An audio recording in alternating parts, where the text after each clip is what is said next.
How you doing, people? Today is Friday, the 26th of February, 2021. Time now is about 12:30. Temperature is about 10 degrees. That's 10 degrees sort of normal in the shade. If you're in the sun, after 10 minutes of the sun, your body temperature will probably go up up to 15 degrees, 20 degrees, so it's going to feel like summer. But if you're in the shade and it's 10 degrees and you're going to have the wind blowing, the wind's going to bring it down to about 5 degrees, and you're going to feel a bit much colder. I've chosen this scenery because today is almost like the first day of spring, or a day of spring here in London. The location is Finsbury Park. Finsbury Park is on the north side of London town. It's London N4, so if you're watching worldwide, you can actually track where this park is. You can track where this park is on Google Earth, Google Map. You could do a satellite view and you could actually see the lake and almost see the location where I'm actually talking to you from. So this is Finsbury Park, N4, London in the United Kingdom, and time now is about 12:30, just gone midday. Today, once again, Friday, the 26th of February, 2021, and it's average of 10 degrees, depends where you are. If you're in the shade, it's a bit cooler with the wind chill. If you're in the sunlight, then it's going to be 15 degrees upwards. The more the heat concentrate on you, the more warmer you're going to get. Well, welcome to London. You have the birds making a lot of noise. I'm sure you can hear that in the background.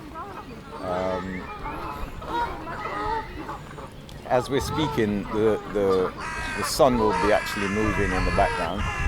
I don't know whether it's going to move and cause refraction and reflection in the shot.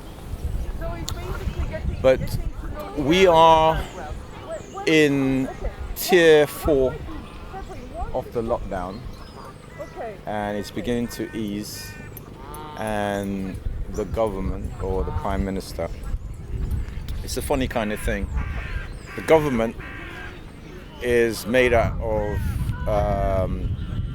300 and I think 15 or 35 ministers. Half of that is the opposition, and the other half is on the side of the government. So that's about 200. I forgot what the numbers were that Boris Johnson actually won the election on. But even though Boris Johnson is the Prime Minister and he has 200 ministers representing 200 areas in the United Kingdom, that's Wales, England, Scotland and Northern Ireland, and he has about 200 MPs who voted for him, who is actually won in those constituencies that makes him the Prime Minister. Those 200 MPs not necessarily always side with what the Prime Minister actually does. So he's kind of a Prime Minister, not necessarily in opposition to his ministers, but sometimes they can go totally against him, or they might vote against a policy that he personally wants. Maybe a good example is actually Donald Trump in America, who's the president, who is actually against everybody, including the establishment, including the Republican Party. Well, definitely the Democratic Party is against him, but he's an outsider we have a new president of America, Joe Biden. Joe Biden is a kind of typical politician. He's about 35 years. He's been in Washington, have various jobs in in government. But as for Donald Trump, he's actually an outsider, and he has actually totally in different ways of doing things. And amazingly, even though he's not the man in charge anymore, the president, he still has a mass following of people in America, and it's a very strange conundrum. And we are,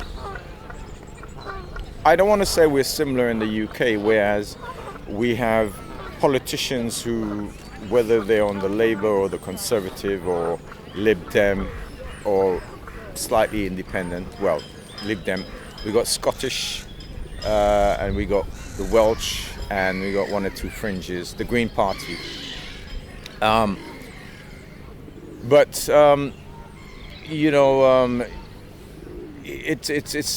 like he's on the outside, but the policies in general are the same.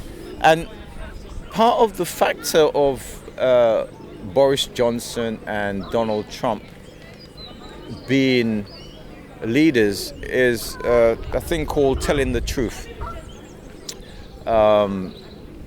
Donald Trump would call it fake news. Some people over here would tell you what you want to hear, how you want to hear it.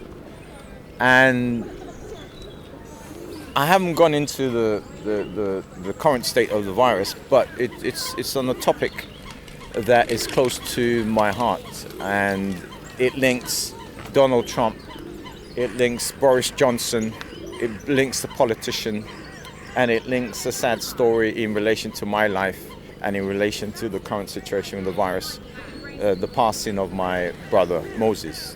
Some of you on the dancehall scene, on the Jamaican, back in Jamaica and stuff, even in the Americas, name Video Moses, and he's one of the original people from the reggae, hardcore, dancehall scene, Jamaican style of music. 20-30 years ago, he was one of the original video men on the scene when you had VHS tapes, right? VHS tapes and machines were big, and so it was a big thing to have video. I was doing photography on that scene, and then I changed to video production. But I was always into video production anyway. So the passing of my brother, and three reasons, the three basic reasons why my brother passed away, and one of the reasons in communication with me, which isn't that great. Let me just go and check we're recording.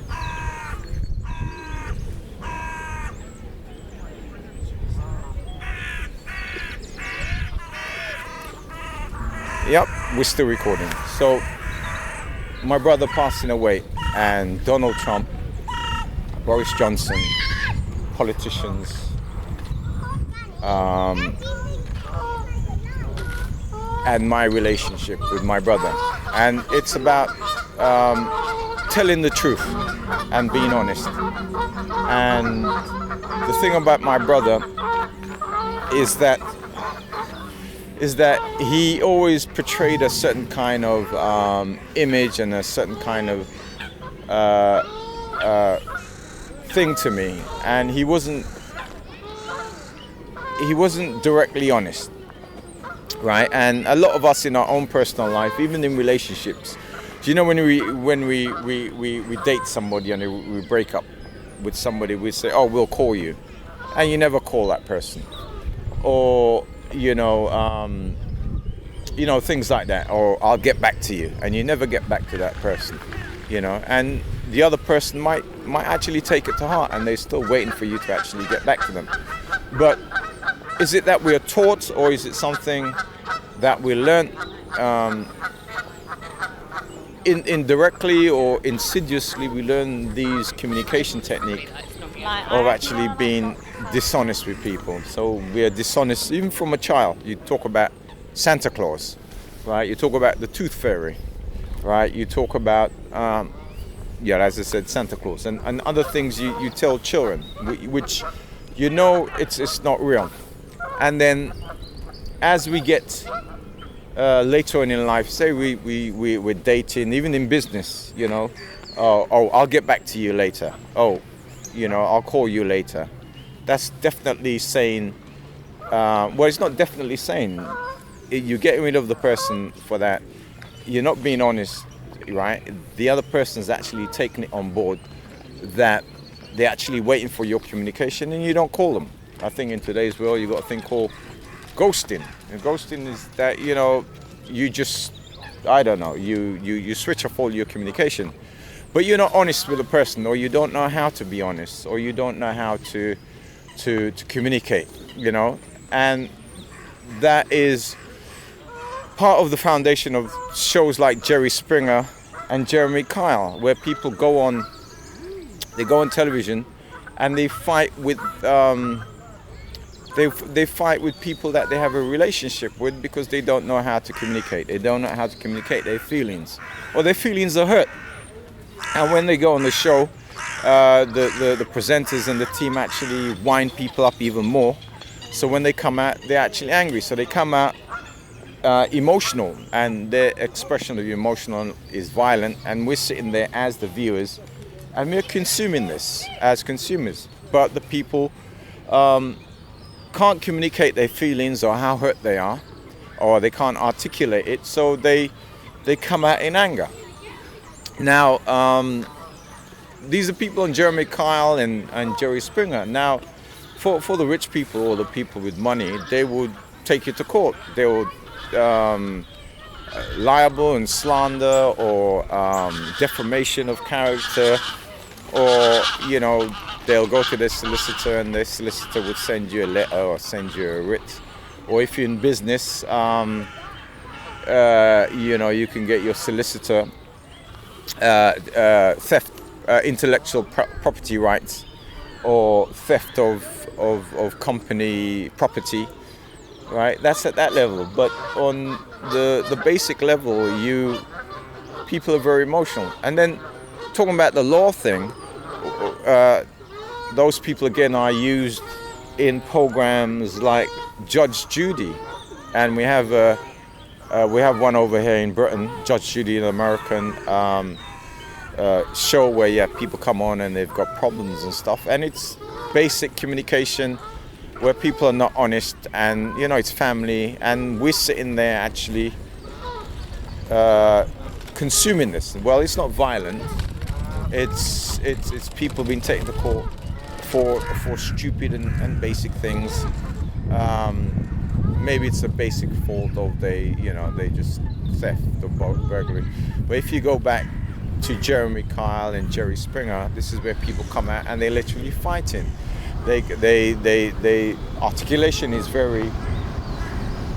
isn't that great, but physically they emotionally hurt, and they come out physical or violently.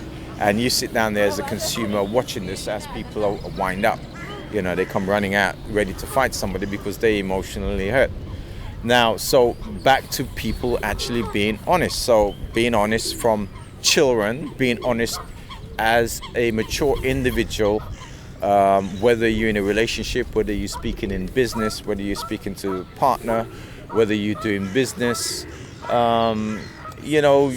even the delivery drivers we have today, who, when they knock on your door, they put the parcel in the dustbin, or they don't deliver the parcel, or they leave you a note, sorry you went in. In fact, there is a movie been done by a social commentator, Ken Loach. Is it Ken Loach? Ken Loach, and it's called Sorry You're Not In, or something like that, in relation to people leave. And it's about a social standard where people are really worked to the maximum, and they literally on the poverty line, and they're literally surviving. And so the topic is about being honest. So being honest in your personal relationship, being honest in business, being honest when you're talking to people. And back to my brother wasn't really honest with me. It's only now I'm seeing what the problems were, And the three things he died of is basically this. One is stress, two is diet, and three is the lifestyle, right? You know, when you're stressed out so much that you actually feel a pain in your stomach, right? Now, when you're so stressed out and you feel a pain in your stomach, right, now you've got to ease off and have a rest, or eat the right type of food. The type of food he was eating wasn't very healthy food. It was a lot of takeaway. It was a lot of fry up. You know, my eldest sister told me that, you know, he's always eating these takeaway, especially the fry ones. And, you know, I pass these shops outside when they put out the stuff for the garbage man, and they're using rapeseed oil. Now, it's not vegetable oil, it's not olive oil, it's not sunflower oil, it's rapeseed oil, and that's the thing they grow from harvesting, cutting down all the trees there in the Amazon jungle, because this is a fast process, easily sellable kind of oil. But it's not part of our natural diet. There's no rapeseed oil normally in our diet. So this is a very strange kind of oil, and it's most of the fried food you get in the takeaway is based on this rapeseed oil, because it's probably cheaper, probably easier to handle, long-term properties, heat properties, etc. But this is not our natural food oil. I mean, the Italians would tell you olive oil, right? You have sunflower oil, right? You have vegetable oil. In fact, I don't know which vegetable it actually comes from, right? And we're more used to that than rapeseed oil. So all the fried food, no vegetables, no balanced diet. So stressed that, plus his lifestyle. He's got people in his life. And I go back to Jeremy Springer, and I go back to Jeremy Kyle, right? You got that kind of stress in your life, right? Plus you got work, you got the bills, you got the government, you got a car, right? And you're not earning, you're not a high earner, right? Plus your housing situation isn't secure, right? You know, that is very, very stressful. So one is the stress, and you got a pain from that stress, and you're eating wrong, and then he was probably smoking, right? So after a while that accumulates, and with the current virus situation, he died. You know, he was in and out of hospital. They did do a couple of operations with his abdomen. He had a cancerous part there, and they took it out. But that's all part of, if you're constantly stressed all the time, your body produces adrenaline and other toxic chemicals and stuff. And if your diet is wrong, and if your exercise is wrong, eventually it will get you. You know, so in relation to my brother communicating with me, he always gave me a certain kind of story, and he will always be deceptive in the sense that he would cause an argument in order for me not to concentrate on certain subjects, and at the end of it I just have to leave it.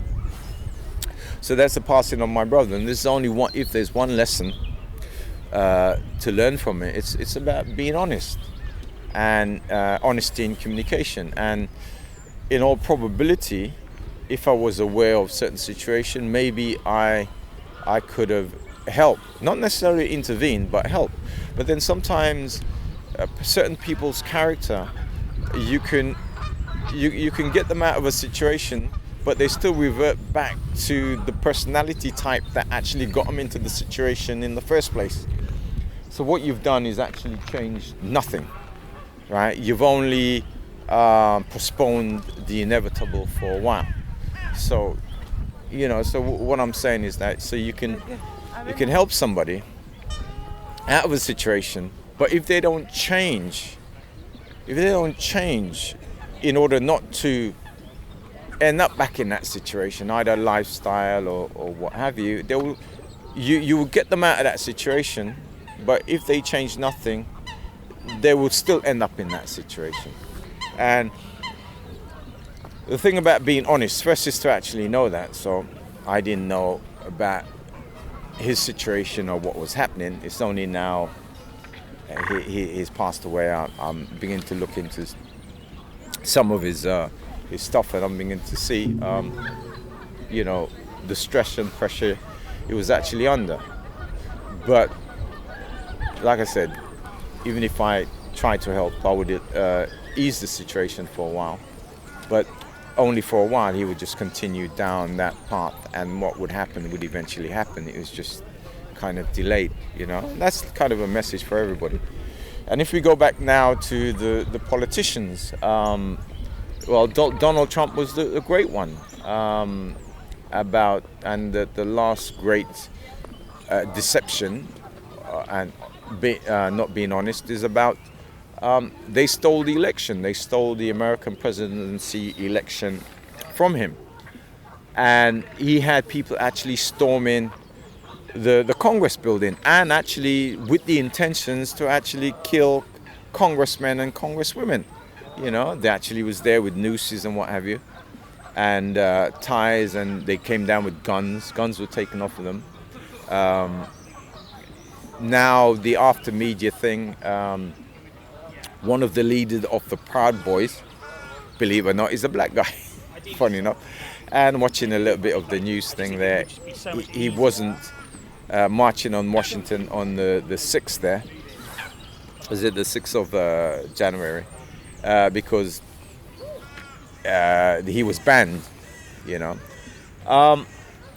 So Donald Trump actually not being honest and telling people that the election was actually stolen. And there are people who actually believe that. And next to insurrection or taking over the government, this is like, a very serious crime. Slips on my mind what it's actually called. Treason. Almost treasonous, And just imagine if it did happen.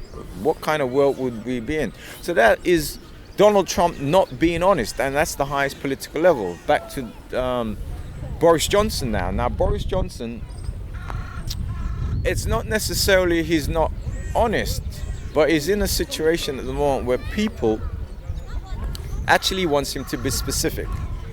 And he cannot be specific because the virus and people being sick is not a precise technical thing, right? So you got biology, right? So there's different kind of science, right? So you got biological science and you got technical science. Now, technical science, you can land somebody on the moon, right? Biological science is about babies. Babies are never, they say that baby is gonna be born around this time. It cannot be precise. The human nature and the thing about biology is not precise. And you may have an early childbirth, you may have a late childbirth, and there's a thing called induced labor, and there's a thing called cesarean. And this biology is so fundamental, because without it I wouldn't be here, and without it you wouldn't be here. So that, this is biology. So there's never a strict timetable. It's never dead on time. That's it, right? So people being sick, people recovering, things about viruses, not precise, right? It's big. So everybody, the people of UK, some of the people of UK wants him to be precise. Precisely this day everything is going to be okay. No, can't be. So up to date now with the virus here in the UK, we're under tier 4 lockdown, which means that actually I don't know what it means. It means that you only go out not unless it's essential to buy food. You only can go to the park to exercise only with one other person, right? You can't see anybody in your house, right? Nobody in your house, only if you're that's part of your family, or that's part of people who look after you. and not unless you're in essential service. All the shops are closed except for essential service. Well, not all the shops are closed. All the essential shops are open. Food and stuff that you need to continue living and maintaining life. It's open. And if you do a job in relation to that, you're one of the key service people. Industries, some industries are still carrying on, providing you're COVID safe. There's no leisure. The hospitality industry is shut down.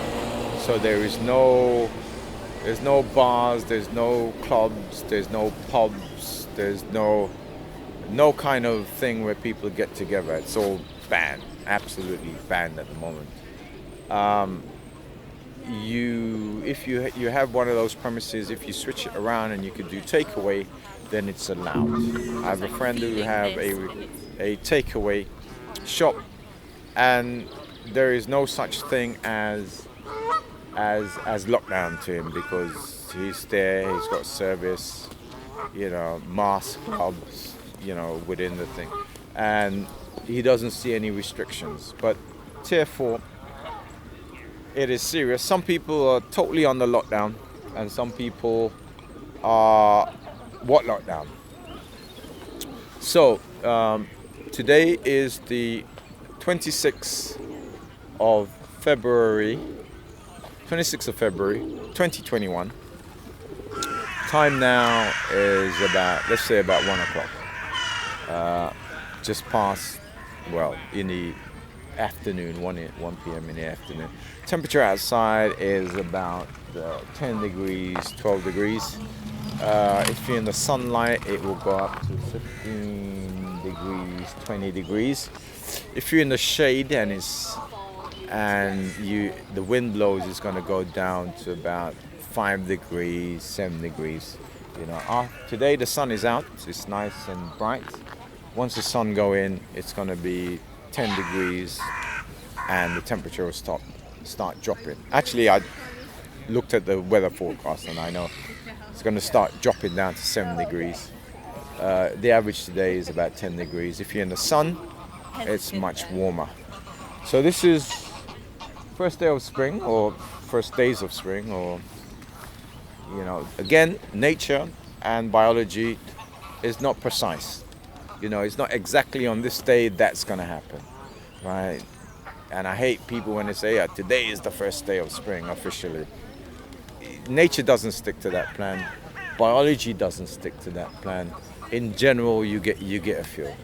Sometimes you have a late spring, sometimes you have an early spring, sometimes you have a late summer, you have a late autumn, sometimes you're going to get snow in the next couple of months, right? Or next couple of weeks, we get some heat from Africa, and we're summertime warm, or we get some cold from the Arctic, and we're back into sort of winter. So it's never precise.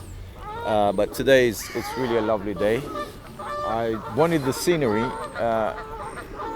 The last video I did actually had snow in it, so I wanted to capture some of the spring and what have you. So February the 26th. So the next big landmark we have here in the UK in relation to the virus and the lockdown is around March the 8th. March the 8th, we're going to have the kids start going back to school.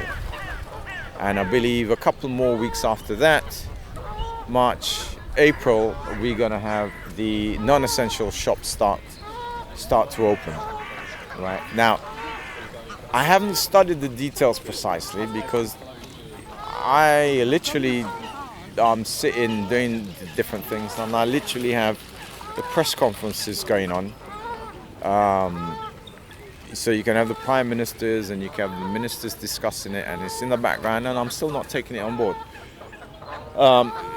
As in the precise information, as in the general information, I pick up. So around the 8th of March, which is like a couple of weeks' time, so the kids are going to start going back to school.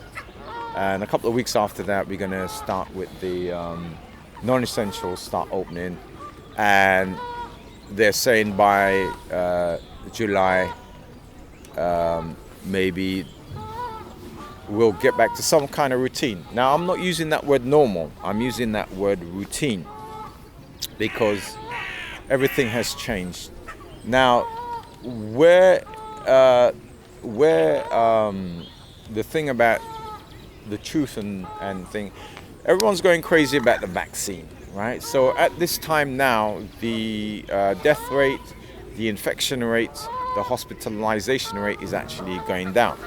Now, is it because of the vaccine? Now, it's about 1,700,000, under 2 million people have been vaccinated, and there's 70 million people in Britain, so it's about 1/5 of the population, right? Now, this is about time now from they was giving out the vaccination to where the vaccination will actually kick in and we'll see the effect. Or is it the effect of the lockdown, or is it the effect of the virus has actually gone through? Those of you who survive it. Those of you who couldn't survive it has sadly passed away, and we're going through that phase. So, is it the vaccine? Is it that we've gone through the phase with the virus, and those who need to get it has got it, or is it that this is the beginning of the vaccine now actually kicking in the actual effect? Right. Plus, those who've already caught the virus, they now have the antibodies, so that's now part of the immune system. Now, relation back to every newscast I get, nobody can be accurate and nobody can tell you precisely that is what happened, or that's what's happening. They'll say, oh, it's probably this, or it's more likely this, you know. But one of the biggest things that one of the biggest debates at the moment is the ethnic minority, and certain people are reluctant to take the virus. Now, if you took us out of Africa, enslaved us, and we built part of your economy, and over all the years from then to now, we've been suffering from this thing called systemic, institutional, and historical racism. And now you want us now to trust you. That's a big leap of faith, right? And some people, okay, no problem, they'll take the chance. They'll say, oh, you'll trust somebody who enslaved you, who doesn't treat you equally, and part of the mortality and part of it is because of this the systematic, institutional, and historical racism, right? So if you can get over that and you take the virus, and take the take the vaccine, you know, and hopefully that will help. So that's a major problem. But one thing I'm noticing at the moment, so we're now moving into the end phase of the lockdown, and there's one thing I'm beginning to notice economically, because a lot of the business has been subsidized by the government. Before we went into this lockdown, this virus hitting, we were on the verge of recession anyway. In fact, some people were actually already in a recession. And I can see certain traits and certain things out there, like we're actually in the recession of the 30s, where people are lining up for food, people are lining up for service. There isn't so much on the homeless thing now, because the government has a policy that it's given the local council, if they've seen anybody homeless, they have to rehouse them. And so talking to somebody who know homeless people says that some people, homeless people, are actually moving around. They don't stay in the same spot because once the authorities see them in the same spot, the authorities would go up to them and try and bring them into the system, give them accommodation and what have you. Now there's a catch-22 with that. Once the authorities bring you into the system, patch you up, bring you up to scratch, give you a place to live, they want you to be out there working. You be on that treadmill. You got to pay the rent. You got to pay the bills. You got to go buy food, right, and get back involved in society. Now, here's a criticism of the politician now talking about recession now. So the electricity price has gone up, right? The politicians are doing nothing about it, right? So our cost of living has gone up. So if you're poor now, your income hasn't gone up, so you're going to be poorer now.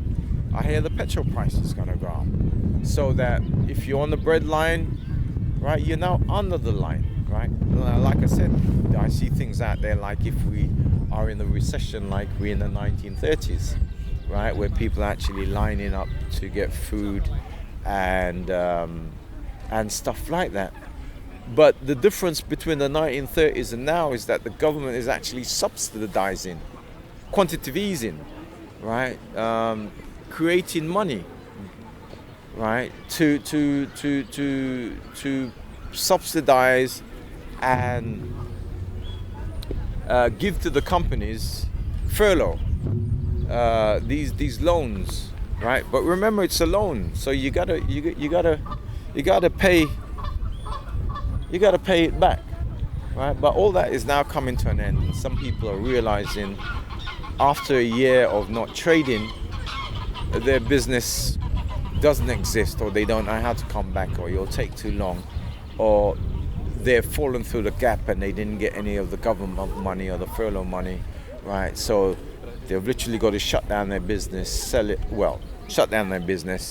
off whatever raw material they have and pursue something else, or go on universal credit, right? Now, universal credit, how that truly works, it's probably eased off because of the current situation, but after this current situation, it's really a bitch to be on, right? Because those people are always on your case, right? You got to be out there, you got to do 35 hours of job search, all right?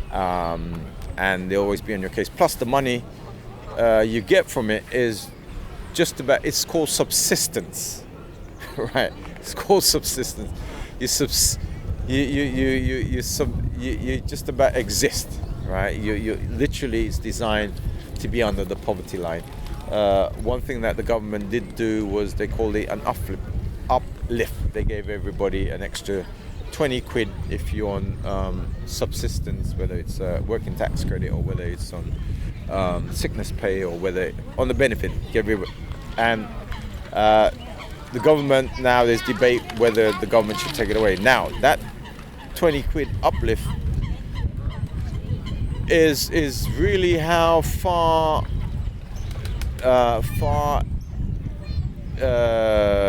every week that how far people are actually behind. Well, what can I say? Inflation, right? So that's it to today, but that has been from many years back. It hasn't been keeping up with the cost and the price of living, right? So that 20 quid uplift just about keep you just about on the line, right? Not over the line, right? And some people are still on the line, so it just brings them a bit closer to the line. So there's a big debate on that. So I can see the recession, people acting like they're in a recession out there already.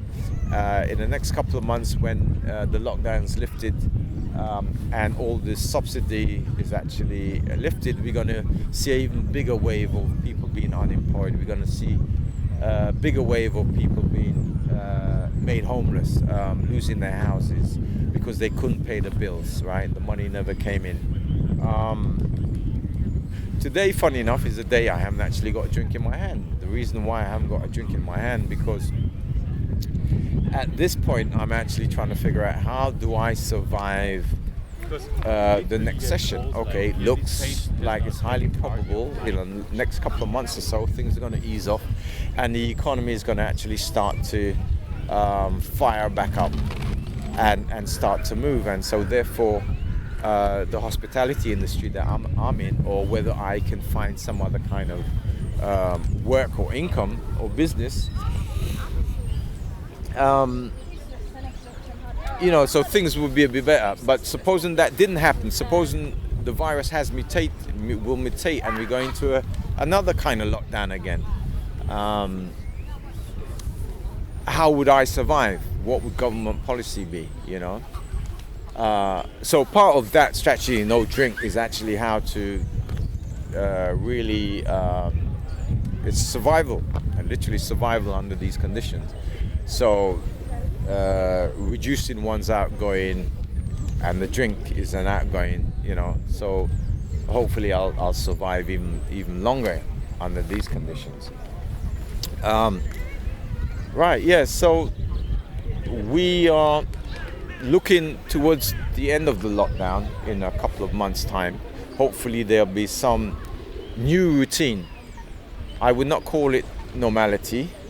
What it's tend to have done, it tend to have magnified and accelerated certain things in life. So if you're sick, or if you're living in deprivation, your situation is magnified. Like in my brother's case, it's accelerated. There's been many friends of mine who have passed away. Their social situation, their social condition has accelerated. Funny enough, some people, the rich, have got richer, and the poor has definitely got poorer. And that's the kind of situation we're in. So a couple of months' time, hopefully things are easing now. For some people, there was never any lockdown, there was never any virus, there was never, some people, they're totally in isolation, it's like a prison sentence. They don't go out, they don't see anybody, they don't talk to anybody, like face to face, but using technology or through a window. So there's a few changes, but I don't think we can tolerate another lockdown. So if we have a mutation in the virus, actually we have many mutations in the virus. So if we have a major mutation and a major infection,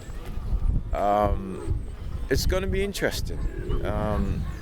There's some people who literally don't care and they just continue as normal. There's some people who stick to the rules and enforce the rules. We've had the law have increased the what can I say? The penalties for mass gatherings, unlicensed. Well, let's say mass gatherings, or people have been fined or breaking the rules and stuff. So the fines have gone up. Well, we haven't known anybody being in prison, but after the lockdown is done, then it's going to be interesting to see the court cases about the people who refused. So here we are, 26th of February 2021. Today's Friday. It's about 1 o'clock in the evening. Nice sunny day. Temperature is on average about 10 degrees. A bit more, 15-20 degrees in the sunshine. 7 degrees, 5 degrees in the shade with wind. It's a nice day. It's the first days of spring. We're down here in Finsbury Park. As you can see, the birds in the background and the sun out there. I hope it isn't causing a glare. I think it just might be, but never mind. And life goes on. And I'll catch you up on the I'll catch up on the next webcast.